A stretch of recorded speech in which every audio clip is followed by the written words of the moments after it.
musicians, we are assholes. You know, this is true. We'll be like, well, fuck, man. Let me see who wrote that song. And you look at the credits and be like, 17 people wrote this one song. And it's just like, what are the lyrics? It's like, baby, you the shit. Baby, I love you. Whatever the fuck, you know? You're like, okay. Listen to the record. It's good. Well, I don't know about that one. I'm just saying, like, you know, Black Sabbath wrote some great jams. And It was the guys from Black Sabbath who wrote those songs. Zeppelin wrote magical tunes, and it was the dudes from Zeppelin writing it, not some fucking like producer who's trying to get some nickels and dimes that are actually millions from a big name. Hey there, this is the Red Monkey Podcast. My name is Tori, and I will be your host. This is a podcast about embodying the spirit of rock and roll, creativity, and combining the two to create just absolute cool, badass rock and roll stuff. Keep listening, and we'll get a lot of stories from a lot of really cool people. Thanks for tuning in. Eddie, thank you for coming in. Thanks for having me, Mr. Tory Pendergrass. Absolutely. So this is a show about creativity and catching a flow and just all the kind of, you know, stuff. Okay. And what I really want to know is, how did you become Eddie Veliz for the band Kyng? Like, it had to start somewhere. Where's that little seed of, because you can sing, you can play guitar, like you're super fucking talented. Appreciate you. Where did that come from? Where did it come from? You want to say that again? You're super, because for your ego, you're super fucking talented. So stop it some more. Super fucking talented. Nice. You can sing, you can play guitar. This is the first time you've ever said this to me, and I'm about to cry like ever in my life, and I've known you for 20 years. You have, as long as I've known you, you don't drink, you don't do drugs, none of that stuff. So you can't use that as like, oh, that's my creative, like, you know, direction. Like, how did you become an artist? Man, it started really young. I remember drawing. That's where it kind of all stemmed. Oh yeah, you can draw. Like, I was drawing, and my mom would buy me these like. You're jealous. I'm totally jealous. I can't draw my way out of a box. Anyway, go. So we would have my mom was just kind of, I would doodle. So she kind of would, anything that I would do that had, artistry in it, she would really push me towards it. Because my mom was in this, like, I mean, she had to work her ass off. And, But she was an art student, you said? No, okay, so she married a handful of fucking losers, like my dad, and my brother's dad, and my sister's dad. It was the 70s, crazy time, right? But she wanted to do, she would paint sculptures. So she would buy these sculptures, right? And she would paint them, and then she would sell them. So she had like a little shop everywhere we went from the 80s. Like, I remember being a fucking kid, and she'd be painting, and she would sell her sculpture. She didn't sculpt them, she would just paint them, and then she would sell them for like $20, $30, whatever. But this was like, she would work all day at this gnarly, market. And then she'd close shop there and come to her shop and start painting and sell them. And so I took an interest. So I would, paint and stuff, and she started noticing that I was able to paint, So that's what sparked sparked the idea that I could do something, the artistry, with art, And then where did music come in? A little later on in life, maybe I was in, she would always hear me singing. I'd always sing like Michael Jackson shit and Earth, Wind and Fire, whatever they were. You were one of those obnoxious kids that needed a lot of attention. Super obnoxious, real small penis, but we would. You needed a ton of attention then. Yeah, I needed all the attention in the world. Well, I was the youngest from, my sister was probably 10 years old. She's 10 years older than me. My brother was 7 years older than me. So I was really young, and I was almost like an only child, kind of. So I had to make do. I started painting, I started drawing, I started skateboarding. And then when I was probably about 13, I was like, hey, Mom, do you think if I could get a guitar? And she was like, oh, man, you start and stop so many things. Like, I don't know if I want to spend a bunch of money on a guitar. I was like, no, this one I really want to try. So she got me a guitar, and it was it. My uncle Stan, he was a jazz blues guy, and he kind of showed me a handful of chords. He played guitar. Plays guitar, yes. Got it. Okay, because I was going to ask you, where did the guitar even come from? Like, wanting a guitar. I remember him playing guitar like all the time at family get-togethers, and they'd be drinking, and he would like pull out his guitar. And I believe he even has a memory. He's like, you were the only kid from all the cousins that I would let play with my guitars because everyone else would like pluck the shit out of the strings and start moving the tuning keys. He's like, you were the only one out of all the kids that would like try to listen and like play something with it, you know?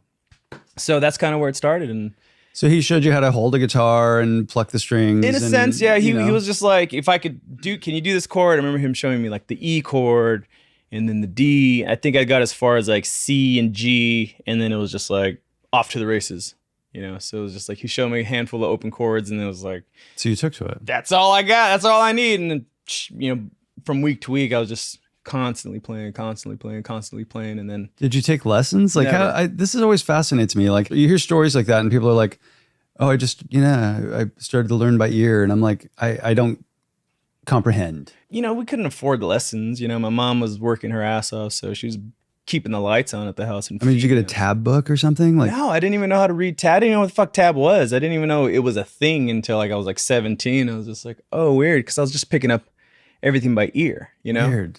And it was only because, you know, if I would listen to an Ozzy song, it'd be like Crazy Train or, you know, SATO, and I'd be like, what is, and I was already to me, the guitar was almost like clay, if you will. You know, I didn't know all the chords. I knew the open cowboy chords, what they call. And I kind of just started fumbling over like power chords and like, well, what the hell is this? And things are like, oh, well, my uncle would be like, well, that sounds like a diminished something. I was like, okay. So I just started kind of developing my ear, and my, you know, uncle said this is diminished and this is augmented. And, you know, I just kind of stumbled across everything. So I was just stumbling. And I was just like, well, this sounds cool. Whatever the hell this chord is, I don't know what it is. It sounds cool. So I kind of started writing. You know, when very early on, I started writing songs at like 14. And it all started with like little bits and pieces of just chords that in my brain, like, ooh, I'm making this up, you know? In reality, it's like, you know, fucking C7 or whatever, you know, whatever it may have been. Sure. But you were inspired. Like you took to it. Wow. That eludes me. And that's another reason why I'm totally jealous, because I just... Yeah, but you got all this. Look at this. You know, you learned how to cut leather, and we've talked about it before, you know, and I think I've mentioned this before, but you know, I had an uncle who gave me a guitar and didn't show me how to hold it or anything, and it just sat there in the corner. But it's tricky because you're left-handed, so he probably gave you a right-handed guitar, and then you're like, "Fuck this." And I didn't even know there was a difference, but yeah. That's probably a bit of it too. But I mean, I didn't even know how to strike a chord or you know, push on the frets or, you know, do any of it. It was just kind of, it just sat there. Yeah. And I didn't have the wherewithal to really learn how to do it. I mean, I was in drum lessons at that time because my dad apparently drummed in high school, but still. But your dad hates music, remember? I know. He says that. He was just wild animal that night. He is a wild animal. At this point, you're what age? Now, I'm old. I'm 45. No. 45. At that point, you were what age? You were 43 when I learned. Did you ever grow into that penis? Never. Never, okay. No, it's an innie, bud. No, at that age, I must have been 13, 14. Yeah, 13, 14. And then you decide you're going to start a band? Like what? First thing was, so I may have been playing for like 4 months, you know? And my buddy Santiago, you know Santiago, he was playing bass when I started playing guitar. And he's just like, dude, I got us an audition for this band. Like, I told them you were a lead guitar player. And I was like, what? I don't even know how. So I fucking spent about 5 days trying to learn what a lead was and how it worked and how do I make a lead work. Okay, hold on. Let's step back. There's no internet. No internet. How do you even go about that? Fucking call your uncle? Listening. No.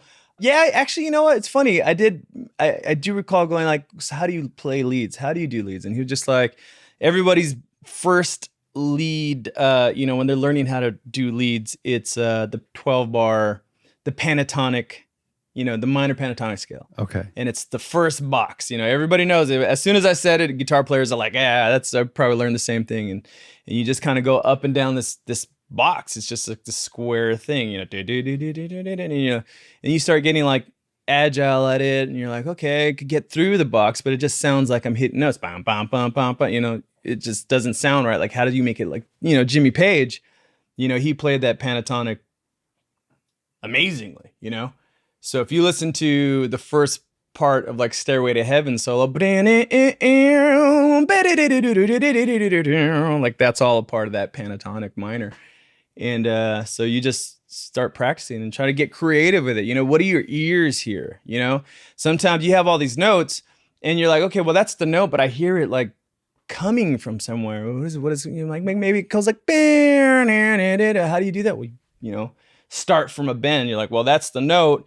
Bend that note up and then strike it. And you'll get like cooler stuff, and you just start getting creative with playing that tonic. Playing the tonic, bro. Crazy. So you were raised in like East LA. Mm-hmm. How does a guy that goes from I get you're you know learning your music and you're inspiring and you're trying to move along, but you have since now opened up for Metallica. Yeah. You've since opened up for Dave Mustaine and those guys, Megadeth. Like, Yeah.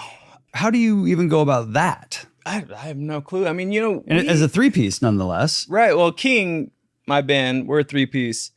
I don't even know, dude. It was a strange world because I started playing at 13, 14, and I had all this time to like just jam and learn, and I should have been going to school and like really getting something because we didn't get signed until I was like 28, you know? And so it was kind of a last ditch effort, you know, like Kyng and the guy, you know, Pepe, Tony, and myself were like, well, let's just get some songs together and see what happens, you know? Like we were thinking about like maybe fucking, I don't know, recording these songs, putting them in a compact disc and just giving out to friends like, hey, I did this, you know, here you go. Hopefully it's cool and you guys like it. But our buddy Jose, who wasn't our buddy at the time, he got a hold of it and he's just like, dude, this sounds really good. Can I come hang out with you dudes? I'm going to be there for NAMM. Jose Mangan. Jose Mangan, yeah. Jose Mangan is Sirius the Satellite, Liquid Sirius Metal. Octane, right? Yeah. And he came to LA because he was living in New York at the time. And he was like, you know, I'm going to be in LA for NAMM. You know, let's jam. Let's do something. He just kind of wanted to jam. We're like, yeah, sure. So we're like, dude, this is rad. He shows up high as fuck. And, you know, we just started cracking into our brand new tracks. And he was like, whoa, you guys are, these songs are awesome, dude. Oh, these songs, dude, you guys, what? How come you guys are not? Oh, wait, and you guys are all Mexican? You guys are all even you're Mexican? Yeah, we're all Mexican. You know, like that was kind of the selling point for Jose because he's Mexican, you know? Yeah. And so that's where it kind of starts spinning out of control. You know, we're like, he's like, dude, record these songs. I will play them. You know, so we recorded some songs. We did Falling Down. Tony wrote some riffs and it was like super inspiring. So I was like, well, I could take these riffs and I could write a song, you know? And then once it was finished, Jose was like, I love that song, record it. We went to record it, sent him the demo and he put it on the radio and it just like. It sounds kind of like, I've always said a lack of knowledge inspires me. And ignorance is bliss? Yeah, but that's like kind of almost burying your head in the sand and not, you know, I'm talking like you didn't know how difficult it was going to be. It's like you make it sound so easy, like, oh yeah, so we're going to make a mix and we're going to, you know, go record it and this and that. Like, had you known the actual, like the difficulties of like getting into a studio and getting it, you know, and the expense and the whole thing, like it might have like held you back a bit, but you guys just went, you're like, no, this is what we're doing. At that point, because we were already long in the tooth, you know, we weren't young kids at that point, you know, we already had bands prior, you know, Pepe and Tony were in Ancla, I was in Steel Remains and Ounce of Self, and we had done recordings. We knew if we wanted a really killer recording, you had to put a lot of money into it, you know, so we would fucking save up money, collect fucking cans, I don't know, with Ounce of Self, you know. And we recorded that album and it went nowhere because we were just a local band. We didn't really know many people. We knew you at the time, you know. He was just constantly hitting it and hitting it and hitting it. You know, everybody asked like, well, how, you know, you're like, I made it sound easy. Even till now, it's fucking hard. Like the band where we're at now, it's still like, okay, well, we have a new EP. We've recorded it. We still got to get it mixed. And like, who's going to release it? We don't know. You know, we're not on the label now. We don't have well, we do have management, but you know, we're still kind of like, what's the best thing to do in this day and age, you know, because everything's fucking crazy. Can you release it yourselves? You can. but it's hard because you need like PR, you need people to start pushing it, you need a label to distribute it over into fucking wherever, you know. That's another can of worms that we could get into. That's a long conversation, but at that time with Ounce of Self, you know, this was like the early 2000s, so you were still able to, you know, make CDs and sell CDs, do shows, sell CDs. You know, there wasn't really like nobody was on iTunes, and it was really tough to get all that. Now it's easy, you know.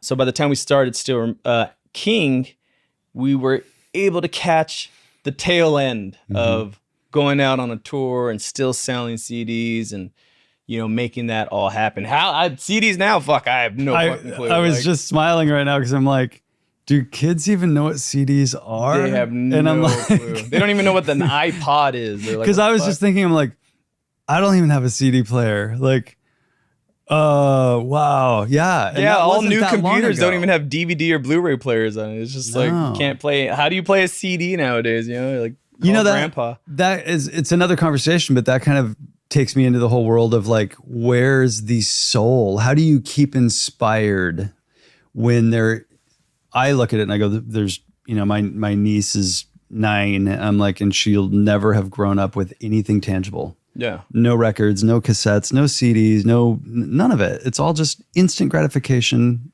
instant download, instant access to the history of life. You also is have to all in remember her that hand. By the time she's 20, like all the real rock legends are gonna be dead. Well, that's my other big concern is who's going to want to replace them. What does it take for people to want to be great, to aspire to be an amazing musician, and not just like, oh, I'm going to try and create a hit so I can make a bunch of money so I can become famous on Instagram. It's like, no. Like, there is a reason this shit exists. And a lot of it has been the foundation of why other shit exists. Yeah. And there's the crossover, you know, there's the hip hop. Now there's the blend of hip hop and country and rock, but it all comes from somewhere. You know, but how do we get the younger generations to even know that or recognize it or even care? A lot of them don't even care.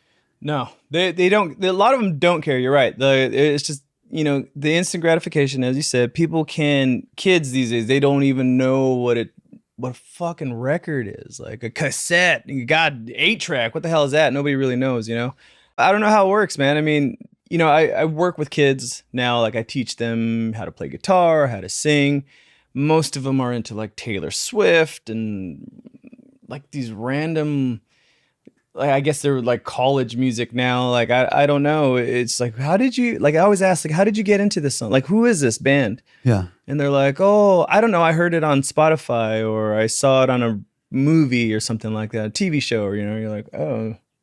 So it's a different time. You know, there's this kid Colin, I don't know how he got into it because I talked to his dad about it, and he's into Pantera and he's into Megadeth and Ozzy and stuff like that, you know? So he's like, well, is Pops into this? And Dad's like, I have no clue how he got into it. And I'll ask, dude, so how'd you get into it? And he's just like, I don't know. I just heard it. And I was just like, man, I love that. And he's into Slayer and stuff like that. So you're like, because some of that stuff is an acquired taste. Yeah. You know, you have to develop an ear for a lot of metal, especially when you start getting into thrash and black metal. Like, if you just hear it right out the gate for the first time, you're like, I can't.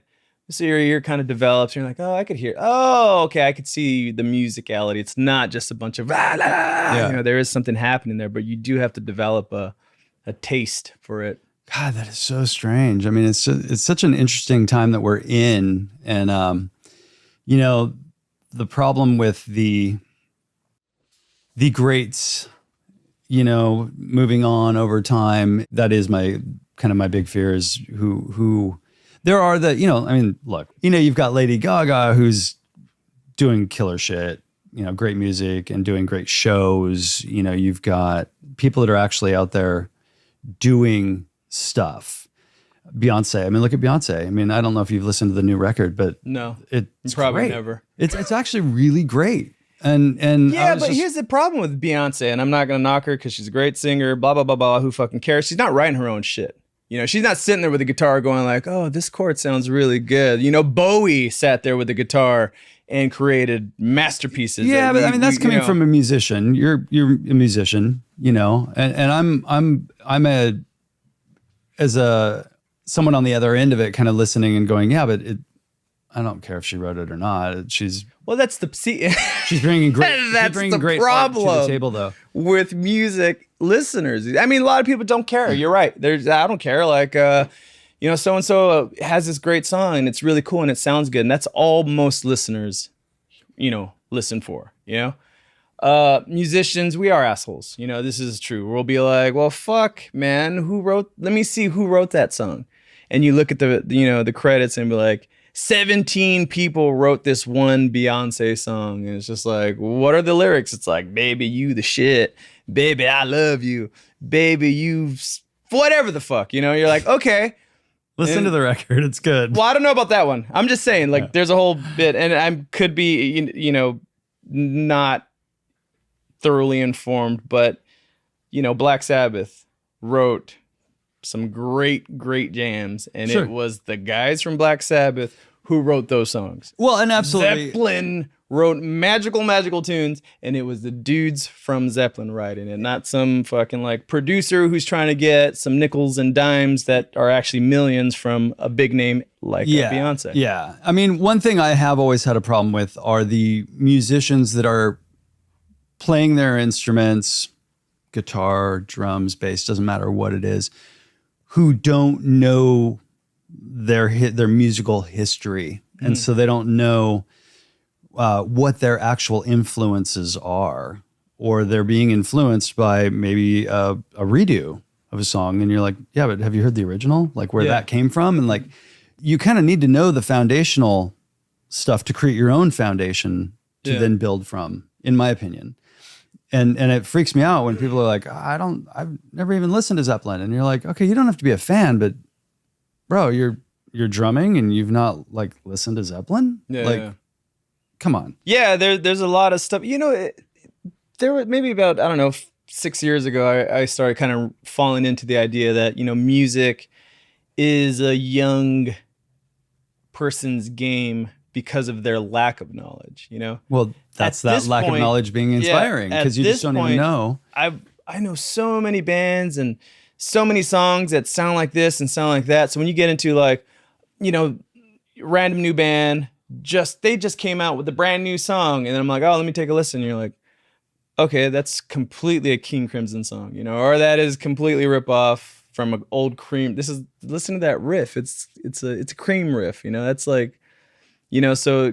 And but do you think we've gotten there's been such an amalgamation of information and access to information that some people, you know, people back in the day, you know, imitation was sincerest form of flattery, right? Yeah. But are people imitating without even know they're imitating? Well, I mean, there's only so many chords, you know what I'm saying? Like, you can make up thousands and thousands of or they've heard it subconsciously somewhere in the past, tunes, and then it just stick. Yeah, tunes will stick, man. You'll think you're coming up with something, and it's like, I have a riff right now, and I don't know who wrote it. Because I'm like, I wrote this thing, and I'm like, man, but it sounds so effing familiar. I couldn't have wrote this. It's too good. It's too good. So it can't be mine, you know? There is a story, I think it was Bernie Taupin from Elton John, the writer who wrote the lyrics, right? Uh-huh. He had written a song and he kept showing everybody, and he's like, who wrote this? Where's this from? Oh God, what is that? Look it up. People out there in the world. Google it, bitch. He wrote the song and he just kept asking people who wrote this, and everybody's just like, this is amazing. And no, it's totally original. Nobody had ever heard it before. Wow. And you know, maybe it came out to be Live On or something, you know. Right. So I don't know, but that's funny that you say that. Tune stick, dude. I mean, like, especially if you're writing something, you're like trying to listen to some chords, you're trying to listen like, well, it's gonna blend here, and you're like, you'll get it done, and then you'll take it to your boys and be like, check this riff out, and they'll be like, what are you talking about? That's fucking like, that's an Alice in Chains song or something. You're like, oh, you're right. Yeah, shit, scratch. You know, you kind of, it's hard to be original, you know. So I mean, there's a lot of fucking bands out there. Just kind of, I won't mention the name, but there's a big fucking band out there in the metal world who just kind of rips off. They created an entire album that was just like, that sounds like Enter Sandman, and that sounds like a Guns N' Roses jam, and that sounds like, but people are so distanced from all that stuff. You know, like a band like Greta Van Fleet, I'm just throwing their name out there because they are, they're like Zeppelin, and you're like, oh no, they're not. But if that band would have came out in the 80s, they would have been fucking destroyed by every rock writer and musician. They'd been like, fuck them. They fucking just ripping off Led Zeppelin.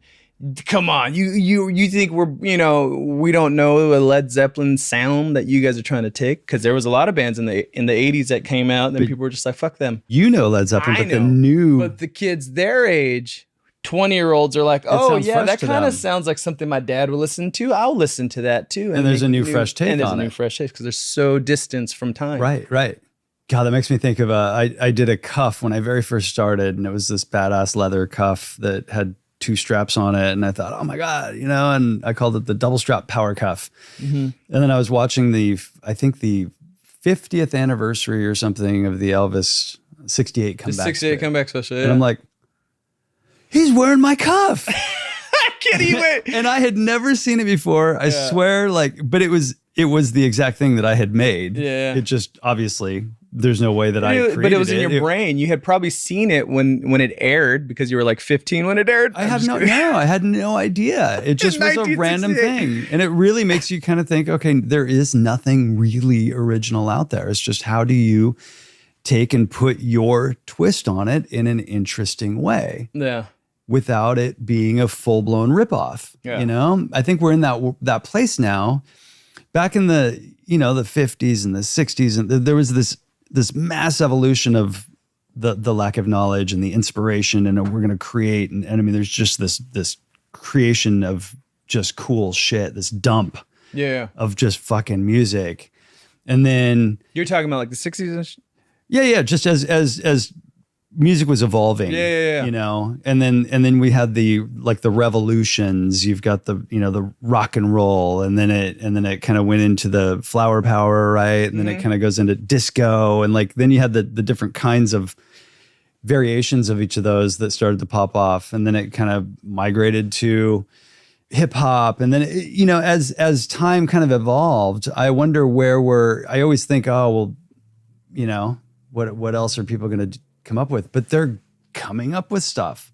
Sometimes it's fucking super cool, and sometimes it's not for my liking, but there's a lot of really, I don't know. Yeah, I can tell you where it's headed. I mean, we've already seen so many variations of genres and music, and split genres, and we're going to put rap and country and rock and rap, and it's all kind of what's next. It's like now these kids are back to the 90s baggy ass pants. That was something you thought you would never see ever again. But it's like, what are they going to do now? Like, I don't know, I can't really say. A lot of these kids, they're not really into Van Halen. They don't know trying to push an instrument as far as you possibly can, or taking a genre further. Things kind of just are plateauing. At maybe in the 2015, everything, all the rock and heaviness is kind of plateaued. Everyone just wants to get faster and faster to it's like inhumanly, possible to play this shit live. And now there's dudes on the internet who are fake fucking playing. They're like, oh, look how fast I am on the drums. And you can see that's pre-recorded because the dude's doubling up here, but the track is just da da da da da da da. And guitar players who are like, look how fast I am. And they go, but you could see that they're fucking up with their right hand, but you're listening to something perfect. So now all these dudes are trying to pretend they're as fast as they're trying to show. There's a lot of fucking bullshit out there, and I fucking hate it. Are you just getting too old? I mean, shit, I guess. I mean, what does that mean? Am I old because I'm saying there's kids out there who are fake playing guitar? I don't know. How that makes me old? As you start to get older. Yeah, you tell me, pal. Whatever question you're gonna ask me, you already lived it 10 years ago. How does that affect the way that you push forward with music and wanting to Have you changed the way that you, let's say, catch flow, or are you constantly like picking up the guitar every day and like wanting to create and write, or is it more calculated in You kind of fall into this idea of like, I'll hold a guitar, I'll catch a fucking melody or something and just be like, oh, that's kind of a cool thing. And I'll record it in my phone and get back to that idea. Like, okay, what is that? What is that? Okay, cool. It's a heavier riff or whatever. And I'll just start writing it, you know? There's a handful of times where I'll be driving to practice and I'll just like start creating this riff in my head, and I could hear the melody, I could hear the bass, I could hear the drums. This is how it's going to go. And I'll get to the studio and have it ready. I just have to find the chords of what I was just listening to, you know, what I was just listening to in my head, you know? It's not as calculated anymore. You know, I think when I was younger, I would just kind of just keep playing and keep playing and keep playing and keep playing, and just whatever came out, came out. And if you were on this like stream of consciousness, if you will, like just jamming and riffing and jamming and creating lines and melodies, and you had the wherewithal to hit record on, you know, a little cassette player, or nowadays your phone, like you could capture all these ideas and be like, well, fuck, 80% of this shit sucked, but that riff is cool, and I could hear a really killer melody out of that. And once you get that nucleus, that one riff can just spin into a full song. You know? A few people have asked like, hey, you know, you're not, how do you get inspired? You know, how do you get inspired? And you're like, well, you just wait for it, you know? And at this point right now, something might be like, oh, I could hear something. That's kind of a cool melody. Do you hear that? You know, turn that into a song. A lot of other dudes are just like, well, I got to get real fucking high. Dude, I wrote this entire album on fucking heroin, you know? And I wrote this fucking, you know, record when I was super drunk and I was partying, I was fucking around with speed, shit like that, you know? And I don't subscribe to that. You know, it's not my thing, because I don't feel like inspiration would hit you regardless if you were fucking high. Yeah. You know, it's hit me millions. I could be fucking at grocery line out here like a ping ding and someone will fall and I'll be like, well, man, that kind of sounds cool. And start kind of riffing out, and all of a sudden I have a song, you know? Yeah. There's been times where there's a song, I forget what it's called. Anyways, I woke up from a dream. Like I remember we were on tour and I got up and I was just like, sleep away the days that stole your laughter. And I had this melody. And I was like, hey, Tony, what do you think about this? Like, sleep away. And he's like, yeah, it sounds pretty cool. And I was like, okay. And I kind of recorded it, and that became the chorus for one of the songs. And it just hit me like as soon as I woke up, like wherever it came from, you know, who knows, you know. Self-Medicated Man was the one. The melody, I just woke up and it was just there. The melody was there for that chorus, and it was like, okay, all I need is verse now. What is big fucking go, you know, just big open chugs over a melody, and it's hard to remember life as it once was, and like that was it, you know. I know, you know, I'm a designer, and so I can completely understand how that inspiration can strike, or if I'm in flow and I'm whatever it is I'm on, like I don't want to get out of that flow. And it freaks me out if there's like a distraction, and you know, it's like, oh, phone call, and I got to take care of this, or I got to get, and then it's like, oh no, I just want to get, and sometimes you just have to turn off like all the distractions and just capitalize on that moment, because they're few and far between sometimes. Projects for me are the absolute worst to start. Like if I start anything from art to music, I have to finish it. It becomes such I guess obsession, or just like, I got to finish this. So I'm very like sparse with what I'm going to start, you know, because once I do, it's just like, I have to finish it. It has to be done. So if I'm like starting it at 8, you know, at night, I will be doing it till about 5 in the morning. And I'll crash out, and I'll wake up and grab the guitar and keep moving until I have all the parts, you know? Again, sometimes it's super simple. It's like, oh yeah, I could grab it. Boom, it's just coming out of the air, you know, like it's boom, boom, put it into my brain. Okay, yeah, I could get it. But there's other songs where you're just like, God, what is this? Why is this eluding me? I gotta find this chord. Well, okay, yeah, that's kind of generic, but you know, what else can I do here to make it cooler? Maybe it's the melody, and you start finding, you're like, and then, you know, maybe a day or two goes by, and then you're just like, okay, I got the part. I got all the parts, you know? Have you ever gotten a couple days in and then just been like, this is shit. A million times. But do you power through that? Well, you keep moving, and it's not wasted time. You still have these riffs, but it's just something about it is not killing you. You know, you're just like, man, but this part is killer. And you'll take it to the guys, and you could always see the guy's eyes when you're just like, I have this riff. I've been working on it. Yeah. Let me know. And you have to watch somebody's face because their reaction is in the face. It's not in the words. You know, it's how they say it with their eyes. So it's just like, is this cool? Check it out. And I show the riff, and so they'll be like, oh yeah, that's cool. You're like, oh, you don't like it? Trash. And then another day, you're like, check this riff out, and they'll go like, oh, that's cool. And you could see their face just change with what's really cool or what's really hitting them. And it's like, that's the face I need. Let's keep working on that. So it's the vibing. Yeah. I get it. I mean, there's been points where I've, there's also been those happy accidents where something happens. Like my birth. Where something happens in the creative process and it fucks everything up, but then you kind of go, oh, but you know what? Maybe I needed to look at it this way from like a different angle, approach it from and then it manifests into something kind of cooler. Yeah. Every song you start or everything you kind of start, even if it's an art piece, like it never ends the way you thought it was when you started. How do you know when it's done? I don't know.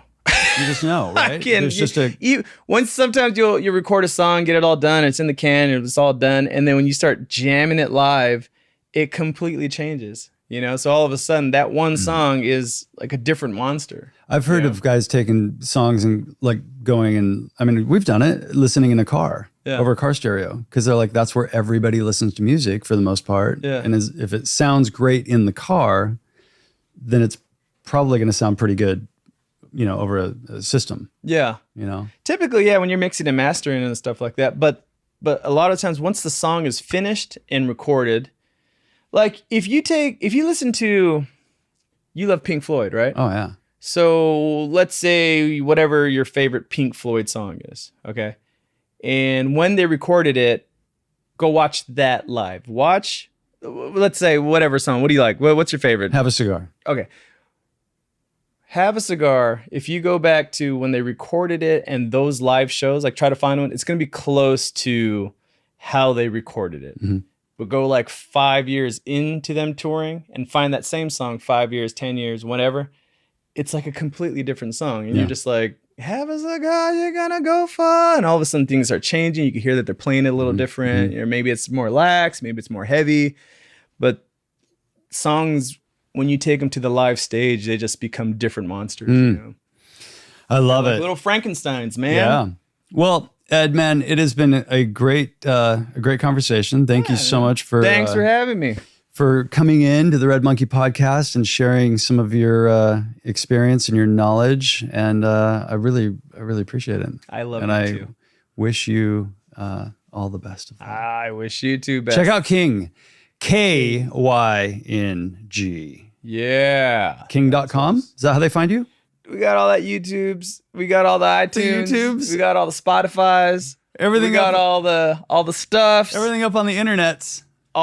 We play internet. All the stuff on the internets. Yeah. Just go find us somewhere. Kyng.com. Kyng. Kyng Band. You're at Kyng Band. Yeah. On Instagram. It's there. We have fans. Follow us wherever fucking pets are sold. Oh my G. Okay. Oh my Jesus. Oh my Jesus.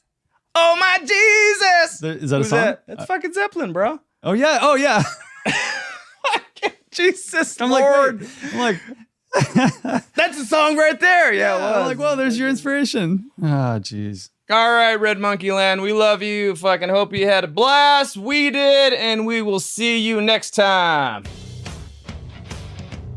Hey, this is Tori. Thanks so much for listening. Don't forget to subscribe, rate, and review wherever you get your podcasts, and we will catch you on the next one.